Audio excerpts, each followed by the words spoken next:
MS Dia Preview, informação até você nesse programa, um elo perdido, isso mesmo, o assunto é a arqueologia e a descoberta de sítios rupestres em Alcinópolis, que tem mudado bastante a rotina da cidade e o significado para pesquisas em Mato Grosso do Sul. Se fosse você, ficava no vídeo.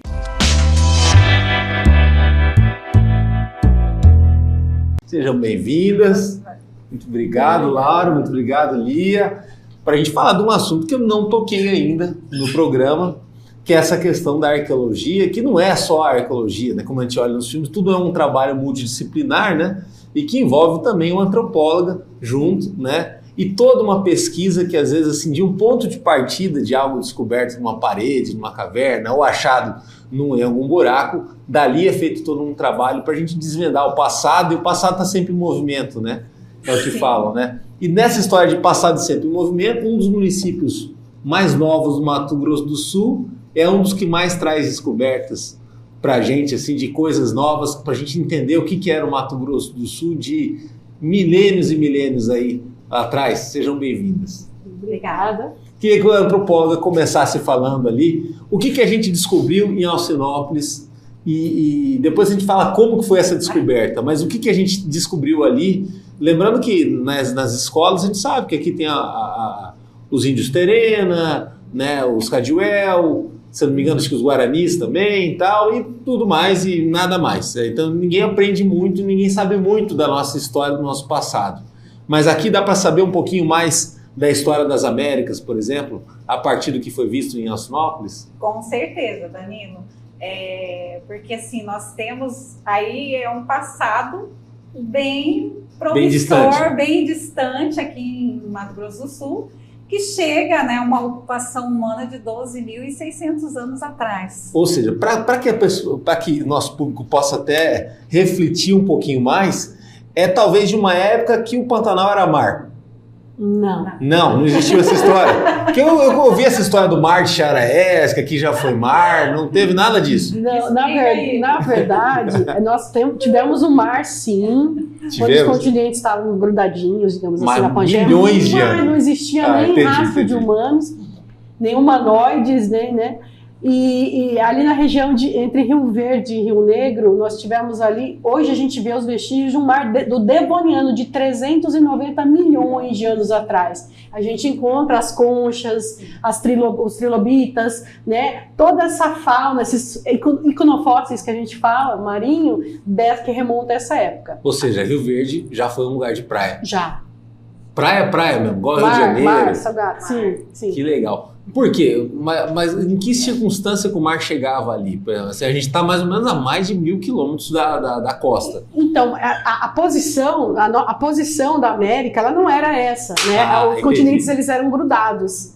Entendi. Então, Pangeia, né, que falava? Pangeia, isso, nessa época. Então, nessa configuração, aquela região era uma região. A gente tinha como o Mar Morto, tipo assim, bolsões de mar, sim. De água salgada dentro do continente. Com esses primeiros seres vivos no continente. Mas sim, muito longe da presença humana. Milhões de anos. A gente chama isso de pré-humanoide, né? Nossa, nem rastro. Né? E nem mamíferos, vamos dizer assim, a gente tinha. Então a gente fala que esse período a gente chama de Devoniano. Devoniano. Nós temos rastros disso aqui em Mato Grosso do Sul. E essa população que fundou Alcinópolis há 12 mil anos atrás, quem eram esses caras, como eles eram, e assim, que tipo de escrituras que eles deixam a ponto da gente conseguir identificar que eles existiram? Bom, em Alcinópolis, né, Mato Grosso do Sul, como eu falei, 12.600 anos, né? É a datação mais antiga que a gente tem de ocupação humana, que está lá no município de Chapadão do Sul. Próximo. O nosso sítio é o mais antigo. Dentro de Chapadão do Sul, nós temos mais um sítio com 11.500 anos. E aí vem Alcinópolis. No Templo dos Pilares já foi feitas 2 escavações, né, pelo arqueólogo, o professor Rodrigo Simas, e ele chegou a uma datação de 10.700 anos, por aí, aproximadamente. Como a gente está falando em história, em momentos do tempo, talvez registros de civilizações que nem se conheceram. Porque se uma é de 10 mil, outra de 11 mil, outra de 12 mil... Não, gerações não. Gerações não, mas assim, tiveram... Eles mantinham o mesmo estilo de vida. Estilo de vida. Assim, caçador-coletor, né? Eles Entendi. andavam pelo território, caçavam, né? Eram extrativistas, não plantavam. Eram nômades, era o mesmo estilo. Grupos pequenos de pessoas. 30 pessoas no máximo. Né, Lia? Então, assim, A gente está num cerradão aqui, né? Que seria parecido com a savana da África. Era mais ou menos parecido com o que é hoje ou muito diferente? Era, mas ela teve grandes épocas de seca e épocas há 7 mil anos, por exemplo, a gente teve uma época que a gente chama de ótimo climático, que teve sim. muita chuva, que as florestas ergueram um pouco e tal. Mas sim, era o cerrado. Então, ou seja, a mesma dificuldade talvez que a gente tem para o sertanejo viver hoje, naquela época também era um povo mais duro de sobreviver, porque eles acabam escolhendo uma região, na verdade é até uma condição de sobrevivência, né? Sim. Professor, porque assim, ele vem para uma região que é mais difícil de se viver, até para conseguir ter mais terra e conseguir... Porque assim, eu imagino, né, tem esse livro agora... daquele escritor israelense, né, que ele fala muito da questão da briga entre o Homo sapiens e outras como Neandertal. Isso e tal. E que isso também foi uma condição de sobrevivência também. Até. Escolher bem o local onde se ficava. A briga e também a absorção, né? Que a gente pensa muito que assim, os Neandertais foram extintos, ponto. Acabou uma hora, né? Não, e a coisa não foi assim, né? Não foi. Assim como aqui as pessoas nos perguntam sempre, os caçadores-coletores de 12 mil anos a 3 mil anos atrás, com 3 mil anos eles sumiram e apareceram os povos indígenas. Não, na verdade, provavelmente houveram disputas, sim, morte e tudo mais, mas também muitos foram agregados para dentro dessas... Ou seja, eles se misturavam, se miscigenavam. Sim, sim. Como a gente vê aqui hoje, 33% dos humanos tem esse DNA Neandertal aí. Entendi. E fora os outros hominídeos aí que a gente está para descobrir. Que é o Harari, né? Que é o escritor israelense lá. Agora, assim, essa população de Ocinópolis, ele tinha um nome? Como que eles se chamavam? Dá para identificar? Ou é uma pesquisa que ainda está tentando achar? A gente fala muito em caçador-coletor, né? Porque eles viviam, igual a Lia falou, da caça, da pesca e da coleta. Não tinha uma tribo, por exemplo? Né? Não. Um conceito de civilização. Pequenos bandos, né? Pequenos bandos, né? Porque de até 50 pessoas, mais ou menos? 30 pessoas. No máximo, para alimentar tudo isso. E eles têm que estar, né? Porque a gente acha que tem muito alimento, né? Na natureza, mas tem lugares que não tem. Então eles têm que procurar, né? Em outro lugar, água. Estações do ano, por isso que eles circulavam. E por ser grupos pequenos, essa história de escrever na parede, né? Que aí você tem que passar o conhecimento. É mais ou menos isso? Olha, a gente fala de arte rupestre, né? Que tem tanto a arte, a pintura rupestre e também os grafismos, que é gravado, os petroglifos. Era uma forma de comunicação deles. Ali eles passavam tanto a forma do dia a dia, como também seus rituais. Marcações. Né? Então, marcações. Até de períodos do ano, né? Tipo de mapa, né? Eles guiavam pelo céu, pelas estrelas. Só para você ver, o Templo dos Pilares tem aproximadamente 3 mil pinturas e gravuras. É muita coisa. É muita coisa. É muita informação. Muita informação. Então, possivelmente, ele não passou um grupo só. E né? Tem muito sobreposto também, tem pintura sobreposta. Então, aí eles vinham, por exemplo, coloquei uma pintura, depois outro grupo vinha e colocava um grafismo, né? Então, passou muito, até porque um sabia também ler a pintura do outro, ou tentava entender aquilo que estava escrito. Não existia uma linguagem, um conceito de língua, talvez. A comunicação entre eles funcionava mais ou menos como? Existia um tipo de linguagem, mas não era uma coisa codificada. Um idioma completo, assim, mas sim. Eu acho que eles se comunicavam entre o grupo deles, deixavam ali, porque não tem sítios no Brasil que, por exemplo, eles colocavam lá um registro de um animal e aí eles ficavam, que tem as pontas de flecha, que eles ficavam talvez treinando ali para pegar a sua caça, né? Tem um sítio que é assim, tá tudo furadinho. Então, assim, aí eles colocavam ali, eu acredito, suas crenças, sua comunicação, o que eles queriam marcar de determinadas épocas do ano, eu acho que tem tudo. Somente esses abrigos, a gente acredita que eram locais para rituais mesmo, para informação, eles não que eles habitassem. Poderiam se proteger da chuva e tudo mais, mas não que eles habitassem os abrigos. Entendi. Realmente, a maioria dos sítios aqui, eles são a selva Agora, aberta. assim, a nossa condição climática e de geografia também, ela favorece também essas descobertas, né? A Luzia é no Agreste Nordestino, né? Que ela é descoberta onde chove pouco, onde você não tem muita mudança daquela paisagem referente a outros lugares, como a gente está vendo aí no Rio Grande do Sul, os Pampas Gaúchos, tem uma enchente, lá muda tudo, né? Fica mais difícil preservar. Aqui, nessa região de Alcinópolis, você tem baixo índice de chuvas, né, e tudo mais, Mas e a questão pouca ocupação, né, humana, né? A gente consegue perceber, no caso, porque a Serra de Maracaju, ela tem esse levante e a gente tem esses abrigos que estão preservados e tem esses grafismos. Então fica fácil para a gente enxergar que foram locais habitados por povos pretéritos. Já, por exemplo, Mato Grosso do Sul tem mais de 740 sítios registrados no IPHAN e tudo a céu aberto, só que a gente tem que escavar para tirar o material de dentro. Campo Grande mesmo tem 28. Olha só, uma coisa que muita gente não sabe. Então, ó, aqui da UANA, nós temos datações aí, quando a gente fala 10.100 anos atrás. Né? A gente fala 10 mil antes do presente, tá? Quando a gente fala essa datação, as pessoas entendem, 10 mil anos atrás mesmo. Ladário, 8.200 anos atrás. Brasilândia, 7 mil anos, uma coisa assim. Então a gente quase tem várias, né, quase 8 mil anos, a gente tem várias datações aqui no estado, o que nos ajuda a explicar muito que a grande sacada, a Europa toda, ela vem estudando a arqueologia da América. Eles estão muito focados em saber como as pessoas vieram para a América. A gente sabe que vieram em 3 grandes migrações, isso aí está comprovado, lá por cima pelo Estreito de Bering. E pequenas também, tá? Que a gente conta as 3 grandes que vieram em massa, que é aquele congelamento total. Já se sabe que vieram pelo Pacífico também. Como congelou lá em cima, o nível do mar baixou, várias ilhotas, as pessoas, os polinésios conseguiram vir até que o sul do Chile nós temos datações de 17 mil anos. Então acabou aquela teoria que veio tudo lá de cima. Não, vieram de baixo também. E tem outras teorias surgindo, que vieram também pelo Atlântico da África, né? Que ainda são questionáveis. E o curioso disso é que nós estamos no centro da América do Sul. É isso que eu ia falar. As pessoas tinham que subir e descer. E estamos entre 2 bacias, nossa Mesopotâmia. Tinha até aquele caminho do Piabiru, né? Tudo passa por aqui, vocês já perceberam? A gente tem que valorizar o Mato Grosso do Sul. Tudo passa por aqui. Hoje é a rota bioceânica, né? Que tá na moda, né? A rota bioceânica, né?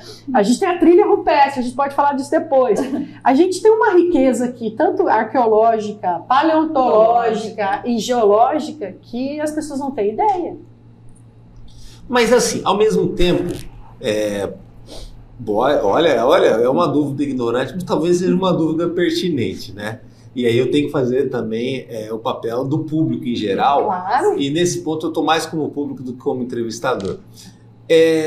Muitas vezes o mato-grossense ele vai, participa de uma expedição e vai até o Peru a visitar lá resquícios de Machu Picchu, da civilização Inca, ou vai para o México, né, e aí vê também outra situação, né, tal. E se tiver condição, vai também à África e tudo mais. Mas só falando de América, né, do que a gente, como eu falo, a escola ela bota a gente em cronologias muito diferentes, né? Quando fala assim, Mato Grosso do Sul. Não, Mato Grosso do Sul eram índios que ficaram aqui, levaram o estilo de vida normal por um bom tempo, que ninguém vinha para essa região aqui, né? Tal, tudo mais. De certa forma até vinham, mas não ficavam, não colonizavam, né?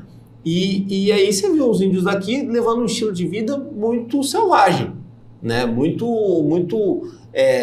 Sem muita mudança do que foi lá 5, 6, 7 mil anos atrás. E aí você vê outras civilizações não tão distantes, a 2.000 quilômetros, 3.000 quilômetros, num nível de avanço enorme para a questão de civilizações, cidades e tudo mais. Tal.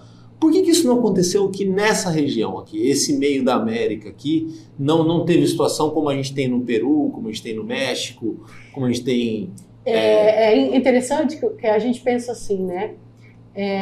Porque eles tinham as pirâmides, as grandes cidades. E lá tudo montanha, então, né? Tudo. Pois é, por isso mesmo. Eles tiveram que desenvolver um método de agricultura por escalonamento. Foram mais desafiados. Eles foram mais desafiados. E a gente aqui não quer dizer que a gente não teve grandes construções, só que eram de madeira, eram de barro, eram de... Entendi. A gente também teve. A gente também teve muita coisa aqui e também não foi há 12 mil anos. Lá há 12 mil anos eles estavam na mesma situação. A civilização maia e Inca também, 3 mil, 4 mil anos, coisa que os nossos povos indígenas da Amazônia, a Amazônia era super povoada, né? Quando a gente fala superpovoada, significa aí assim, quantos milhões de pessoas? Nossa, o Eduardo Góes Neves, ele chega a falar em 1 milhão de pessoas, tanto que ele acredita, ele está escavando lá, esse arqueólogo da USP, ele fala que as pessoas lá na Amazônia que fizeram a Amazônia, porque era um cerradão também. Então, com essa coisa do agro, como é que a gente fala? Agroplantio, esqueci o nome que fala, mas eles foram plantando entre a floresta. E foram criando, né, não desmatando essa monocultura que a gente está acostumado, que a gente herdou da Europa, porque lá eles têm 4 estações definidas, eles têm outra situação. A gente aqui não, a gente poderia se dar muito bem com essa questão de agrofloresta. Então, veja bem, como a gente tem muito que aprender com o passado. A gente escavando em Alcinópolis, a gente está achando castanha de baru queimada. Eles já consumiam esse baru, que hoje muita gente nem sabe que existe, que é ultra nutritivo. A universidade tem vários estudos aí com baru. Que tem só nessa região aqui, né? Tem nessa região aqui.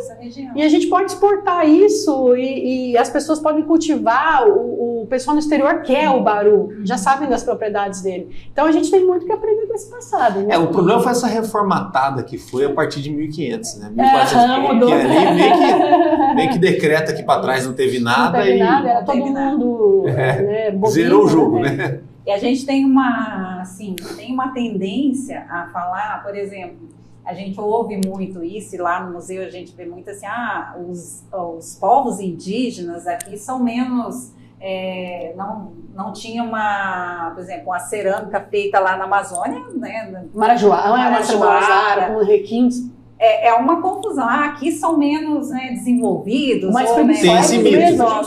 Isso. Não, cada etnia tem a sua cultura.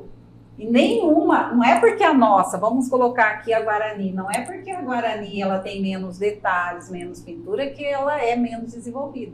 A gente tem que começar a entender que cada cultura tem sua riqueza, né, tem a dificuldade deles produzirem essa cerâmica, igual a Lia falou. Lá, né, tem tipo de solo, tipo de pedra. Outro tipo. Aqui é outra dificuldade. Mas a gente acaba misturando muito a história do homem branco com a história geral, né?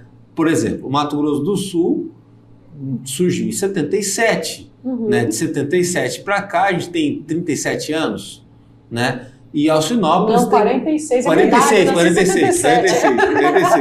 Aí, Alcinópolis tem o quê? Menos de 20 anos? 34, né? De emancipação. É muito pouco, né? Então, ou seja, comparado a municípios de Goiás, do Nordeste, que já tem esse trabalho, às vezes, de uma universidade de longo prazo, você tem descobertas mais avançadas do que aqui, né? Onde tudo é muito novo ainda, né? É por isso. Mas olha, a Universidade Federal, ela veio, tanto a UFGD veio depois, né? Mas a Universidade Federal de Mato Grosso primeiro começou com a Unicinos, né? O padre Schmitz, a Silvia Copé, eles vieram para cá, eles dividiram o Brasil em regiões, esses arqueólogos, e vieram para cá em 86 e começaram a fazer essas pesquisas. Depois, a Universidade Federal, o professor Gilson, a professora Emília, e o professor Peixoto, lá em Corumbá, eles assumiram isso. Então, essas pesquisas, elas já têm mais de 30 anos, tá? Entendi. É que eu acho que né? O boom a gente está aproveitando agora, pessoas como o Marcão, né? É isso que eu queria chegar. Eles fazem a diferença nisso e popularizam aí. Vocês têm lá um sul-mato-grossense nativo, autodidata, que começou a ir pela conversa das pessoas. Olha, ali tem alguma coisa, dá uma conferida. E ele bateu lá no museu e falou, gente, eu preciso de ajuda. E com várias fotos que foram examinadas. E se não tiver a comunidade? Na época ele não era vereador ou já era vereador? Já era vereador. Quando eu conheci o Marcão, já era vereador. Mas já é uma questão de inovação impressionante, né? Ele se preocupar com isso, que é uma coisa que outros vereadores falam, não, vou cuidar do buraco da rua lá, vou cuidar da placa de sinalização. Ele foi cuidar de sítio rupestre e ajudou na elaboração desse livro, que saiu em setembro do ano passado. Sim, as fotos são todas dele, a organização, o Marcão, ele foi legal. Assim... E aí ele convidou o professor Gilson, a professora Emília, A ARA fez o projeto, né, a roteirização toda, E aí o a FIC produção. financiou. E o FIC, o governo do estado, financiou Fantástico. o livro. Não deu para quem quis, né? A gente não precisa deu. fazer outra tiragem, Baita do porque... Agora, voltando no Marcão. Qual que é o primeiro contato que vocês têm com o Marcão? Como foi essa história das fotos? Ele chegou com quantas fotos? E como que foi ele levar essas fotos? Porque hoje em dia a gente está numa época que tudo se duvida, né? A época da fake news, né? Então, assim, eu fico imaginando para mim numa redação, quando alguém chega com uma novidade muito grande, você vai ao princípio falar, vou tomar cuidado com essa informação, pode ser que seja uma empolgação, É engraçado, mas aí dependendo da foto chama muita atenção. Né? As pessoas, elas olhavam, isso daí alguém pichou, rabiscou, as pessoas no princípio elas não acreditam. Mas a gente conhece o Marcão, eu conheci em 2014 que ele começou a ir ao museu e nos convidou para ir ao Alcinópolis, quando ele era vereador, para fazer formação para as pessoas. Educação patrimonial, porque através da educação patrimonial que você vai conseguir para preservar, né? Conhecer seu patrimônio cultural. E aí entra o patrimônio natural, que é importantíssimo, o meio ambiente de Alcinópolis lá. Dentro do Parque Municipal do Templo dos Pilares, lembra que o próprio Furquim, que é também outro morador que entende muito de arqueologia, ele participa das escavações com a gente, falando como que foi o reflorestamento ali dentro do parque. Hoje, né? Eles têm outra visão. Inclusive, isso também estimula, né, os auxilia, que quanto mais eles trabalham com educação e com reflorestamento, com o cuidado do parque, as escavações, eles têm um maior ICMS ecológico. Isso está tudo interligado. Alcinópolis é muito próximo de Coxim, que é uma cidade que não teve esse cuidado ambiental por décadas. Que tem sítios arqueológicos. Que tem sítios arqueológicos e que você tem a questão do Taquari dramática ali, né? Em Coxim ali, e possivelmente muita coisa perdida também, né? Que é lamentável, né? Você ter, às vezes, o registro e ele se perder. Geralmente, quando se descobre, isola a área e aí tem lá o pessoal fazendo a pesquisa e até a visitação tem todos os cuidados. Eu queria saber, assim, essa informação que aparece numa parede, numa caverna, do que ela é feita? Ela é feita com argila, com algum tipo de tinta que é desenvolvida na época? E que tipo de risco que ela pode sofrer para de repente não existir mais?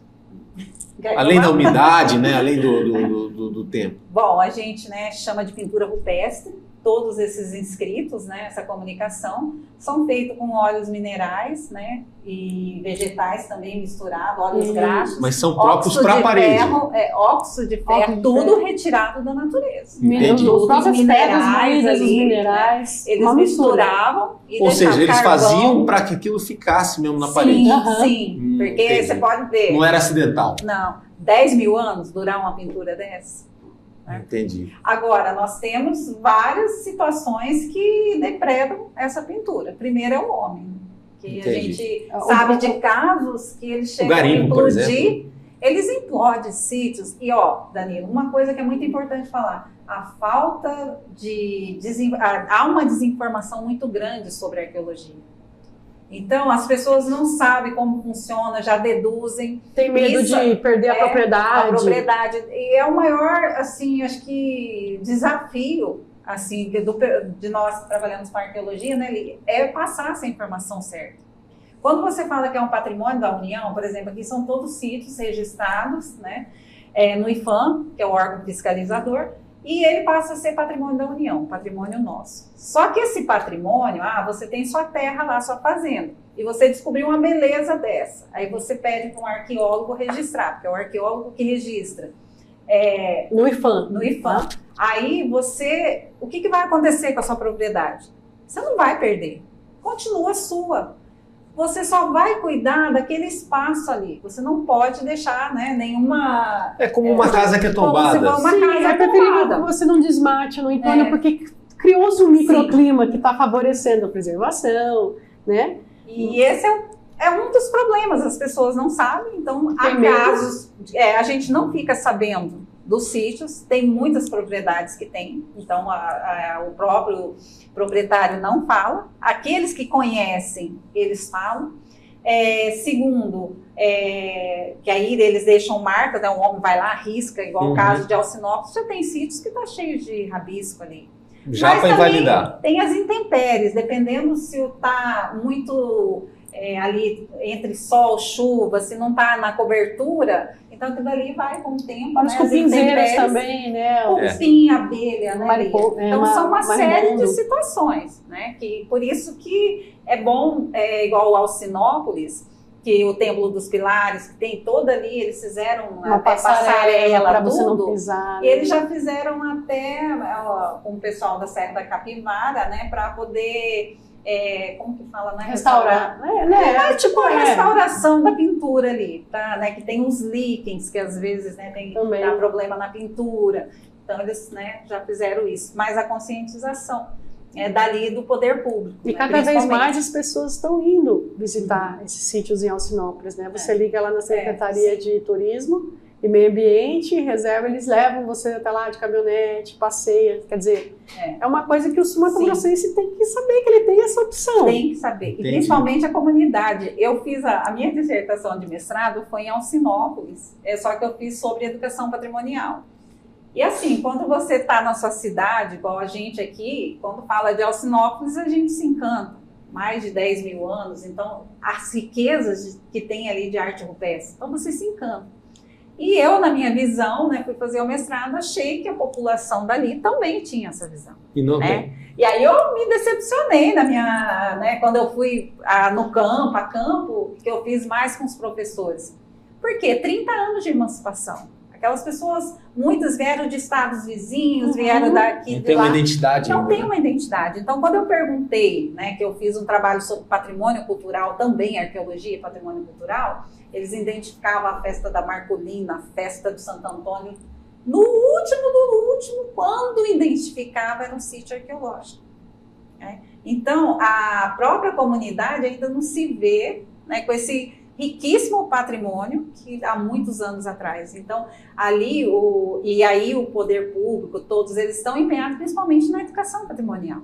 E o Marcão faz educação patrimonial o tempo todo. Sempre fez. Inclusive destacando datas, né, para isso também, que é super importante. Agora, assim, o Mato Grosso do Sul, eu sou sul-mato-grossense, eu sou de uma das primeiras gerações de sul-mato-grossenses, né, tal, e a gente, Campo Grande, tem 124 anos, né, então também ela parte, esse ajuntado de povos e até depois achar uma característica própria muito por conta da divisão do Estado. A gente vive de referências externas, né? É meio que um padrão aqui do Estado, né? Foi um tempo olhar muito para o norte do Mato Grosso Uno, ou para São Paulo, ou para o Rio de Janeiro, que não tem nada a ver com a gente, está bem longe, mas influenciava bastante aqui.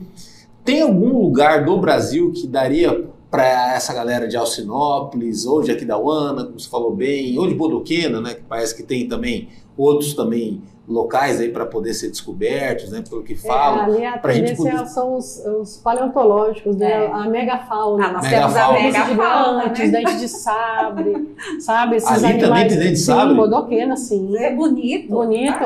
Ali é um museu a céu aberto. Da megafauna. Céu aberto, dentro da gruta. Sim, nós temos, além de tudo isso, nós temos ainda essa megafauna. Olha só, quer dizer que é outra época totalmente diferente.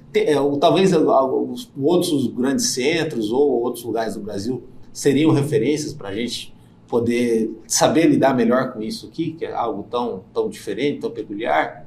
Olha, é tão grande o que a gente tem aqui, que a gente levou para Portugal em novembro, pela trilha rupestre. A gente foi no Instituto Politécnico de Tomar apresentar para a Unesco.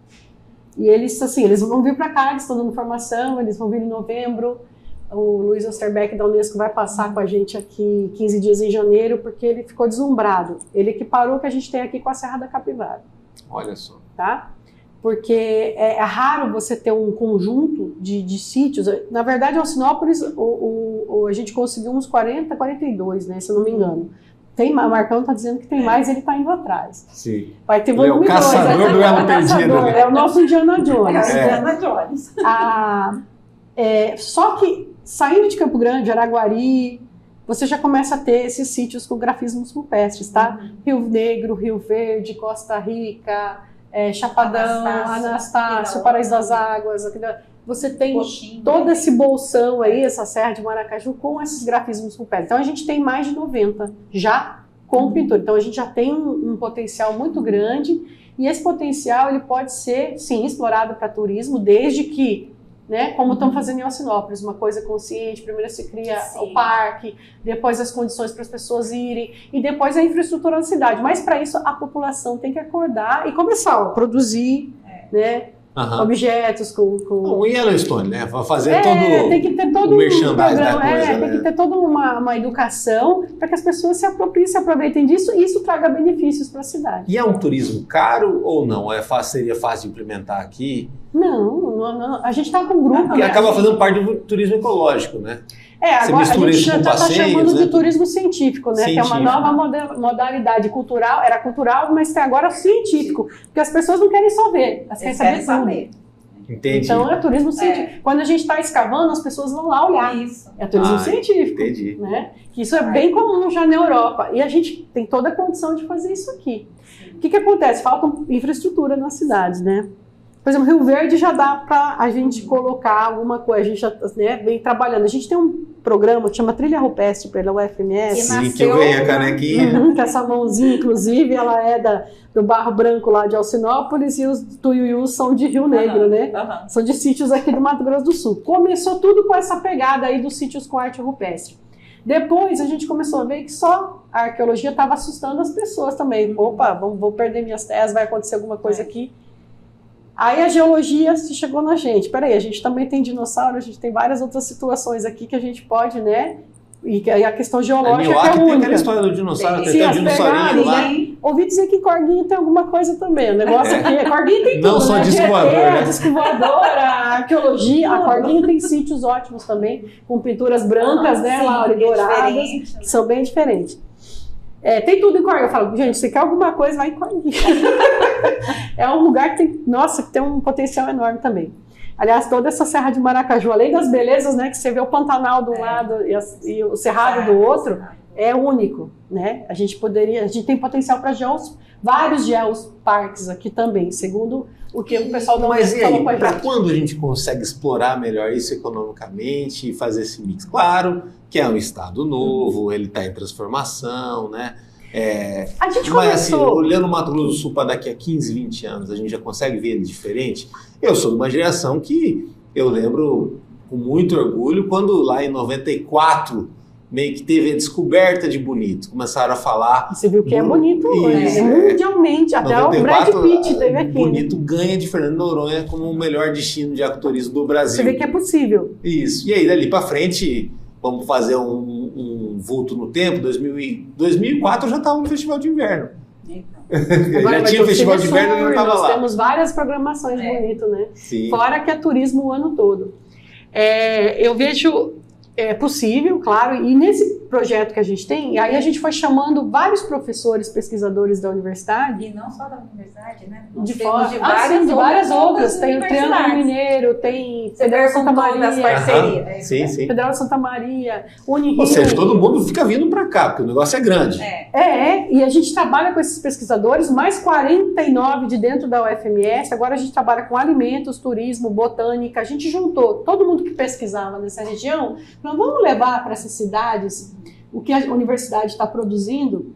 As nossas pesquisas vão passar para essa população para ver se eles podem tirar um proveito econômico disso. E aí as pessoas começam a acordar. E além de tudo, criar essa condição identitária. Poxa, isso aqui é ótimo, isso aqui é nosso, isso aqui é da gente. Essas pessoas estiveram aqui, esses grafismos são nossos. Poxa, a Serra da Capivara, eles vendem a cerâmica com esses grafismos, eles ganham prêmio internacional todo ano, eles importam para o mundo todo.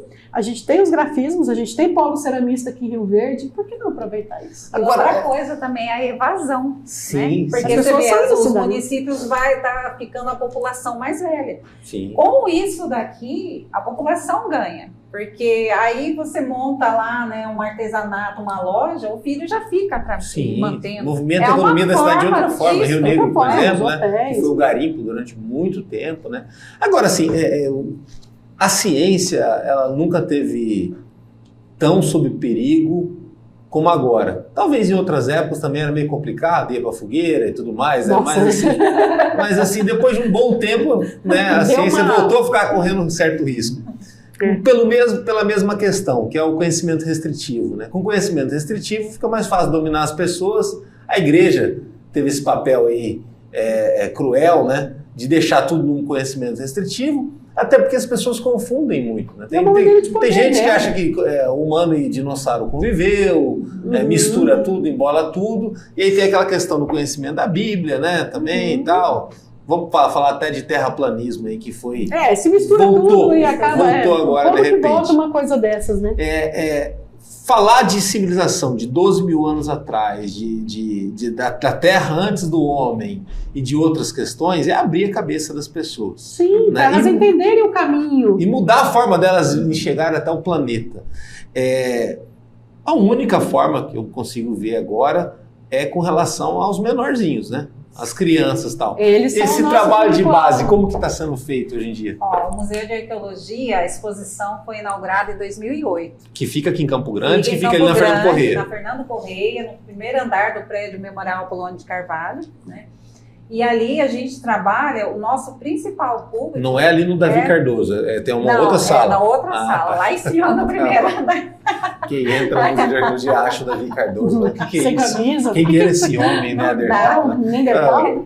E a gente trabalha, o nosso público maior são as escolas. É o ensino básico, fundamental, médio, é o que a gente recebe. Grupos escolares... acadêmicos, até para meninos e meninas, né? Entenderem que eles podem ser arqueólogos, podem ser antropólogos, né? Aquela coisa assim da família não bloquear isso. Né? E assim, tirar também, tem toda uma questão nos museus. Quem pode ir no museu? O museu é só para quem tem, né, um nível de estudo maior. Mas como que é esse museu? Você pode ir todo dia lá? Pode, todo dia, é aberto de segunda a sexta, das 7h30 às 11h30 e das 13h30 às 17h. Eu peguei a época do Museu do Índio, né, que ficava ali onde a Missão Salesiana e excursão da escola e tal, mas ele ficava aberto mais dias. Hoje, como ele está lá no Parque das Nações, acho que é só um dia da semana que está aberto. Nós ali não abrimos final de semana porque a gente está ali cedidos, né, o governo do estado cede o primeiro andar para a gente. Então Entendi. A gente é uma repartição pública. Mas ali é gratuito. É aberto. Olha que legal. Nós temos vários eventos durante acessível, o ano. Né? Acessível, recebe escola todo dia. Hoje nós temos grupos de idosos. Amanhã nós estamos recebendo um grupo de idosos, né? Então, assim, vários tipos de grupos, né? A população em geral. Então, hoje, a gente vê as crianças, né? Nós temos o Férias em Família, que é em julho e dezembro. A criança adora dinossauro, né? E leva os pais, leva os avós. Eles vão vestidos de arqueólogos. Eles vão vestidos. Entendi. Então, assim, é uma forma deles conhecerem, né, a história, se apropriarem, porque eu vou falar uma coisa, eu só me apropriei, hoje eu falo que eu sou campograndense de coração, de alma e tudo, depois que eu conheci a minha história através da arqueologia. Sim, então, mexe assim, muito. Né? Sobre o patrimônio cultural. Então, assim, hoje, se alguém fala de Campo Grande... Agora, voltando a falar do Marcão, né, e toda essa coisa fascinante que começa num insight, né, que é a foto, que é a primeira conversa e a confiabilidade toda. E eu passei por isso em 2016, quando eu conheci, né, e ele anunciou esse livro que agora, lá atrás ele falou que aconteceria, tudo, e já falou de vocês antes de eu conhecer vocês, tudo mais. Bom, como jornalista, como analista político, muitas vezes a pessoa me para na rua, hoje em dia eu não vou mais na fila da lotérica, mas quando eu ia, e aí, quem que ganha essa eleição? Quem que perde? Quem que volta da Câmara? Quem que não volta? Quem que perde? Com quantos por cento o outro vai para o segundo turno? Eu tenho que dar de bate-pronto isso aí. Eu falo, é meio complicado, mas eu acho que vai por aqui e tal. Ou muitas vezes até no jornalismo de algum evento que esteja acontecendo, um evento policial, alguma coisa. Eu tento dar uma opinião, mas não é uma opinião assertiva, porque se você não tiver embasamento naquele momento, você não tem como dar uma opinião assertiva. Alguém chegando com uma foto, não sendo Marcão, chegando uma outra pessoa, que a partir talvez de repente dessa entrevista, alguém desperte isso e vá para algum lugar, tal, tudo. Pela foto não dá para identificar, né? Mais ou menos de que época e de que civilização. Dá?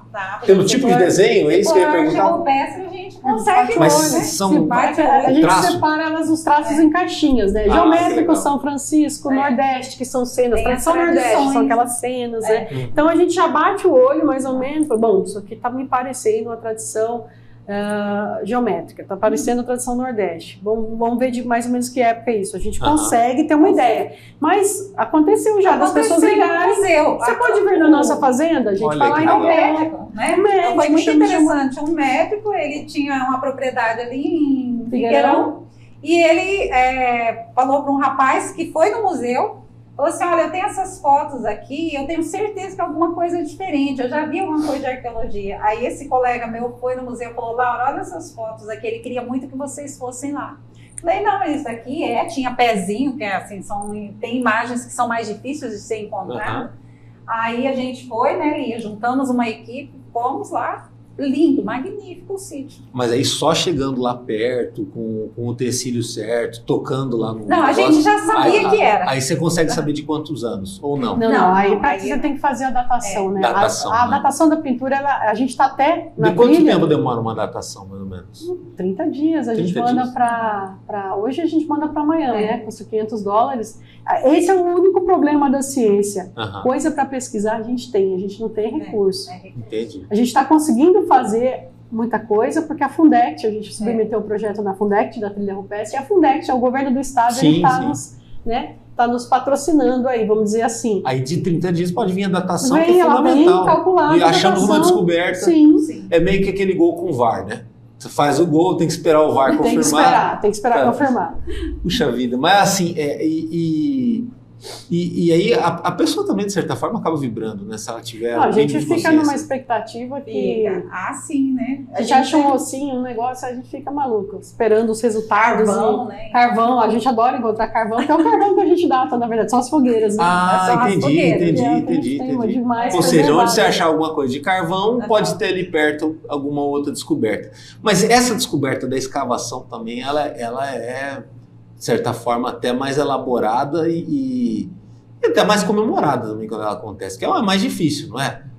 Pelo menos pelo que a gente vê no filme, às vezes tem anos e anos escavando. Você fica ali com o pincelzinho, você abaixa o que a gente baixou 40 centímetros em 15 dias. É difícil, você não pode meter uma marreta. E tem muita coisa por baixo da terra. Parece que agora tem alguns scanners, falam na Amazônia, lá que estão descobrindo cidade. É o LiDAR, né?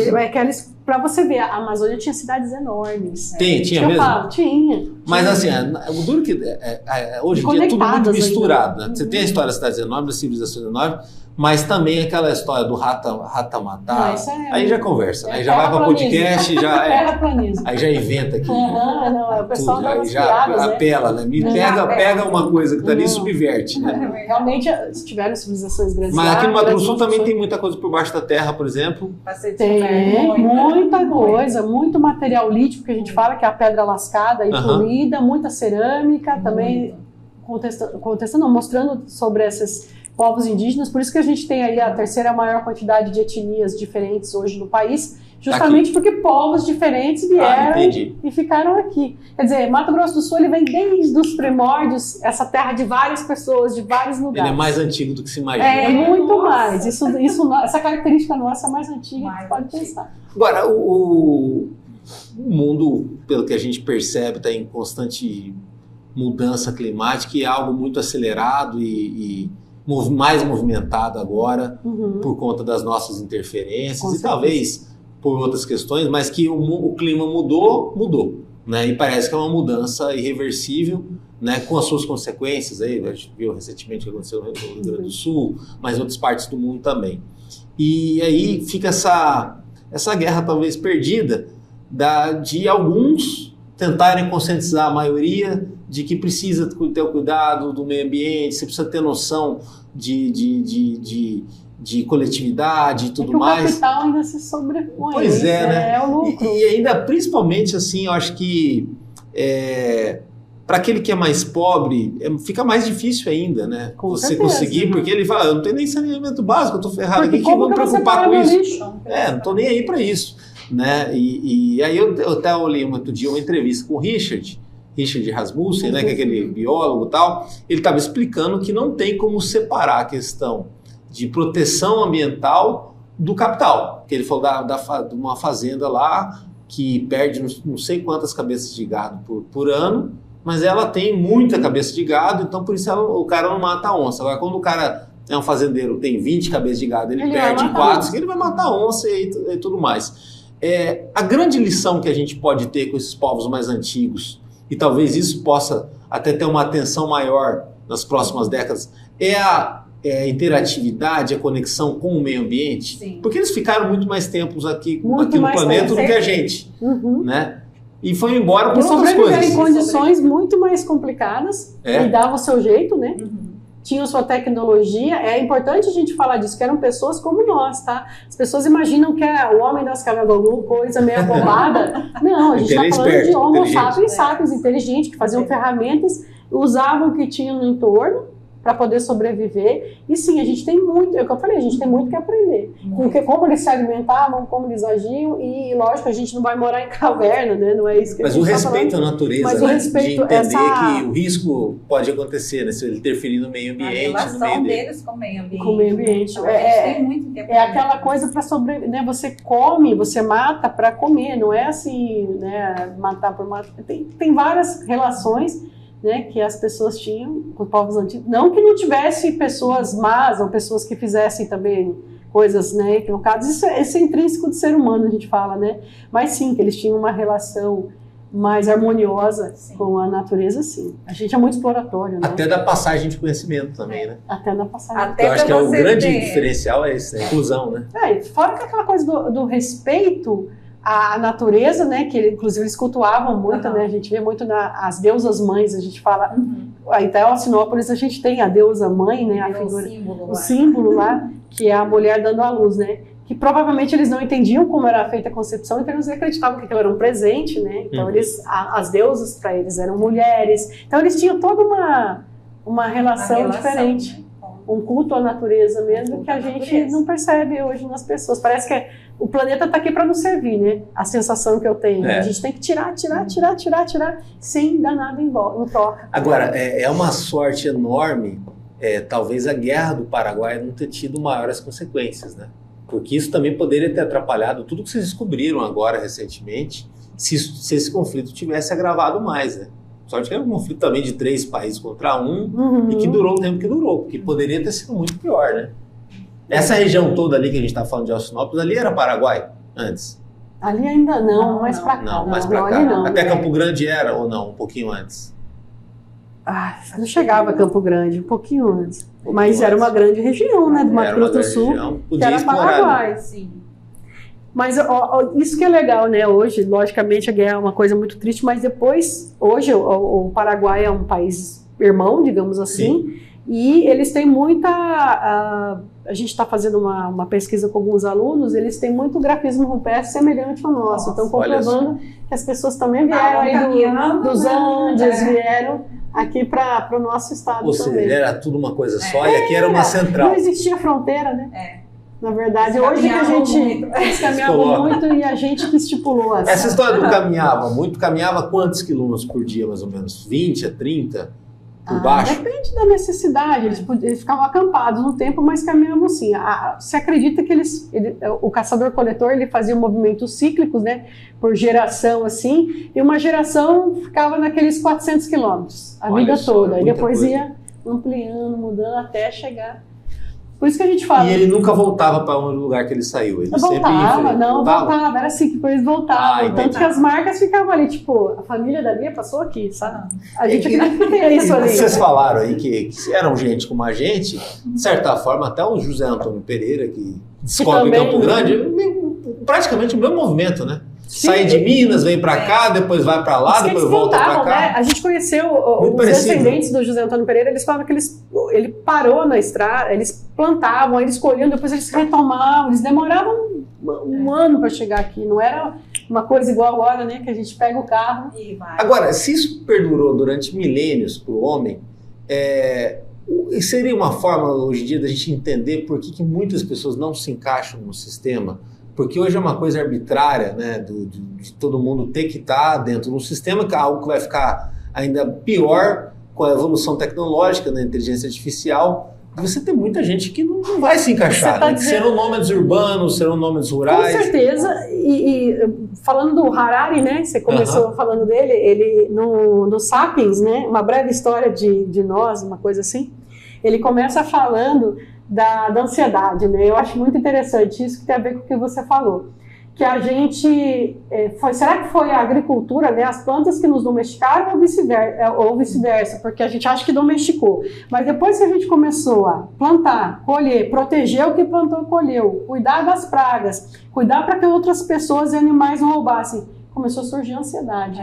Você teve que fazer planejamento, você teve que cuidar da sua família. E aquilo deixou a gente ansioso. Já o caçador-coletor, ele se preocupava com a comida de hoje. É o hoje. Vamos comer, a gente matou um bicho, todo mundo vamos dormir. Era outro tipo de vida. E com certeza tem pessoas que não querem isso pra mim. Tem essa questão também, por exemplo, vocês estão aqui em Mato Grosso do Sul, atrás de caverna, achando um monte de coisa, né? Não. Mas se vocês forem visitar alguém na praia, vão chegar lá no parente da praia, é outro estilo de vida, outra pegada. Eu morei no Maranhão, eu falo, meu sonho, eu vou aposentar e vou voltar pra lá. Você ficar um mês lá, você já volta pra cá meio diferente, se ficar um ano lá, você já não volta, né? Já fica aquela coisa e tal. Nós ficamos 15 dias, eu fiquei lá na escavação direto. Já pegou o ritmo de Alcinópolis. Volta diferente. Parece que é churrasco todo dia lá. Eu fiquei no meio do mato. Eles têm uma casa para apoio de pesquisa lá em Alcinópolis. Entendi. Então é 1 hora da cidade, tá no meio do mato. Você não tem ali nada. É estranho voltar, né? É estranho então, voltar. Onde eu quero chegar? Você pega ali, na Idade Média, você tinha a África, o berço do mundo, né? A Europa, né? Já em épocas diferentes. Tem aquela história que os portugueses chegavam lá e catavam a laço os escravizados que traziam para cá. Não foi bem assim, tinha um comércio para isso e toda uma bagunça ali naquela questão toda daquela rota para a Índia. É datado que o Brasil foi descoberto em 1500, mas tem registro de gente que já passou por aqui antes. Sim, né? Era uma coisa assim, que vinha antes, mas se deparava com aquele estilo de vida, falava, não vou mudar isso não, vou voltar para lá, selvagem. Vai ser meio complicado para ficar por aqui, dominar e tal. E de certa forma, assim, eu acredito que tinha uma diferença grande entre o homem que morava no centro do continente, aqui por essa região do Mato Grosso do Sul, e aquele que ficava mais na costa, que foram os primeiros que os portugueses se depararam e tal? Olha, diferente. Que todo mundo era nômade, todo mundo andava, todo mundo e depois, circulava. quando eles chegavam, a tendência já eram as aldeias. Isso já. E fala em populações maiores dos tupis, né? Sim, a costa. A nação tupi, ela era muito grande, maior do que a nação daqui, do que estaria no centro-oeste. Ou não tem como medir isso porque não tem, tinha um porque, censo. por exemplo, a bacia do Paraná toda, Tupi-Guarani, Tupi-Guarani toda. Sim, você tem ali uma quantidade E foi onde teve os maiores massacres, né? Eles começam a viver de modos diferentes. Sim, se adaptando ao que eles têm. Né? Eles já se fixam no local, são grupos maiores. Você vê, por exemplo, por que os Ofaé... Como na Amazônia, talvez, a condição de você extrair da natureza sua comida facilita. Você não tem que investir em agricultura, né? Você vê, por exemplo, os Ofaé, eles já se adaptaram a áreas alagadiças, faziam aquelas canoas monóxilas e tal. Já os Guarani, que foram descendo ali pela Bacia do Prata, eles chegaram ali e falaram, bom... nós temos vestígios de Guarani ali na região de Corumbá, somente onde não alaga. Depois, não, a gente não quer. Vamos ficar em grandes rios, porque já eram populações que ficavam à beira de grandes rios. Então, eles só foram buscando, né? Cada um com o seu jeito de... Mas sim, eles produziam cerâmica, logicamente com pinturas, formatos diferentes, mas eles caçavam, pescavam, já plantavam. Né? Isso que a gente fala que são tradições diferentes dentro da cerâmica. Mas o mesmo estilo de vida. Ou seja, o primitivo não é o primitivo igual em todo lugar, né? Por exemplo, o primitivo daqui das Américas é muito diferente do primitivo da África, que num período muito maior, outro que se encontra na Ásia. Sabe que a gente fala que sim, mas... Que a gente generaliza na cabeça. A gente generaliza, mas as épocas foram diferentes. Então aqui, quando há 2.000 anos a gente estava, vamos lá, 3.000 anos caçador-coletor somente, na Europa... A coisa já estava acontecendo. O que influenciava na África também. Mas o princípio era o mesmo. O tipo de lasca, o tipo de ponta de flecha, o tipo de invólucro, né, de cerâmica, é mais ou menos a mesma coisa. Parece que o nosso desenvolvimento é o mesmo, só que aconteceu tudo em épocas diferentes. É uma sequência cognitiva. Aconteceu em épocas diferentes, em lugares diferentes, mas a mesma linha. Na escola a gente não aprende assim. Na escola parece que tudo... O holofote está na Europa. Tudo, né? Quando a gente fala em pré-história, a gente fala em pré-história da Europa. Quando a gente tem que mostrar para as crianças que aconteceram coisas, quando acontecia uma coisa diferente na Europa, na Ásia, né, na América do Norte, aqui a gente estava em tal situação. A gente teria que fazer esse paralelo e mostrar como é que foi o desenvolvimento, né? O que é o Brasil antes dos brasileiros, né? Sim. A gente tem que fazer isso. A gente até pensa em criar um material, uma cartilha para as escolas, como esse, né? tem como na escola reformatar um pouco isso? Então, o ideal seria que todas as escolas tivessem isso. E assim, que é todo um trabalho, Danilo. A gente tem que começar desde o professor. Porque a base que a gente... Sim. Eu sou, por exemplo, professora de História, né? Minha licenciatura é em História, depois eu fiz Antropologia. Eu não vi História de Mato Grosso do Sul. Não. Como que eu vou chegar e vou explicar? Então, assim, as pessoas, os professores, muitas vezes não têm essa vivência. Essa base, né? A base da própria história de Mato Grosso do Sul. Eu fui aprender durante entrevista aqui no programa que vocês estão aqui, o que era o Mato Grosso do Sul do século XIX. Que eu imaginava que aqui não tinha ninguém. Não, já estava cheio de gente, já tinha muitas fazendas, só não tinha aquele conceito de que a gente tem hoje em dia, assim, não tinham cidades. Mas você já estava totalmente ocupado. Sempre teve gente por aqui, né? E assim, sempre se falou de arqueologia igual 30 anos de pesquisa. Mas só porque as pessoas falam agora, tá no auge a arqueologia.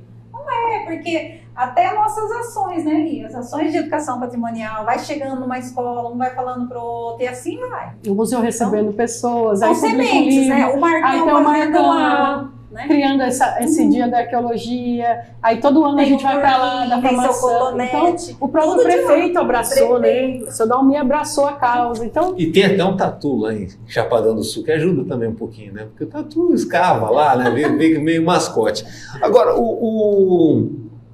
no meio de tudo isso, a internet ajuda um pouco? Ajuda. A conectar, trazer, despertar as redes sociais, conhecimento. Os sites, essa informação. Ajuda. Por isso que é muito, ao mesmo tempo que é muito bom, a gente fala também muita coisa, muita bobagem é divulgada. Sim. Mas a gente tem esse veículo, a gente tem que aproveitar isso. E a universidade é o que a gente falou. Tanto que eu estou nessa diretoria de popularização da ciência, que é recentemente nova, para justamente fazer isso. Pegar o que a gente produz na universidade e levar para as pessoas. Porque senão a universidade não tem sentido nenhum. Verdade. Fica só aquela coisa de trocando artigo entre acadêmicos e... Ou na cabeça de várias pessoas. E aí acontece o que aconteceu, né? O terraplanismo cresce. Sim. Né? Igual você falou. Então a gente tem que pegar e falar, não, vem cá, vou falar para vocês, isso aqui vocês podem aproveitar. Pode pôr essas fotos na sua churrascaria. Vai fazer sucesso, as pessoas vão perguntar. Vai fazer muito sucesso. E a gente ouve, né, na universidade, uma das coisas que a gente se preocupa muito, a Lia está na diretoria, eu estou lá no museu, é não ficar dentro do museu. É justamente levar para a comunidade e trazer a comunidade para dentro da universidade, que isso é importante. Né? Não é só ficar ali no meio acadêmico. Nós temos que trazer a população para dentro da universidade. Por saberem que existem. Não, né? E a gente também, como que a gente vai descobrir onde que tem os sítios? Se a gente está ali dando aula, trabalhando, tem que ter um marcão para falar, gente, vem aqui que eu estou precisando de vocês. Incrível. Então, essa parceria comunidade, universidade, olha, eu vou falar para vocês, é muito show, viu? Olha, obrigado. Foi fantástico. A gente fluiu muito bem aqui na conversa e acho que dá um certo orgulho do Mato Grosso do Sul e de saber também que o trabalho de ponta como esse está sendo desenvolvido. Com certeza. Aqui. Parabéns. Obrigada. Valeu. E acompanhe o nosso trabalho no www.msdia.com.br. Lá no YouTube tem os cortes, as entrevistas completas, também muita coisa no Instagram e no Facebook do MS Dia. Até a próxima.